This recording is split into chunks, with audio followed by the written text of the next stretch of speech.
ভারতের এই নোংরা দুর্নীতিবাজ শিক্ষা ব্যবস্থাকে ঠিক করতে বা নোংরা রাজনীতিকে ঠিক করতে কিছু এইরকমই মানুষের দরকার, যারা সরকারের চোখে চোখ রেখে প্রতিবাদ করতে পারে।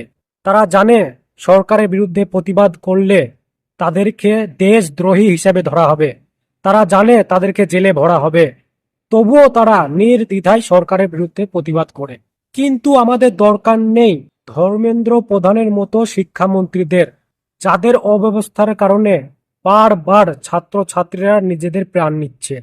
আমাদের দরকার নেই এরকম সরকারে যারা সব সময় মন্দির মসজিদ হিন্দু মুসলিম ধর্ম নিয়ে পড়ে থাকে।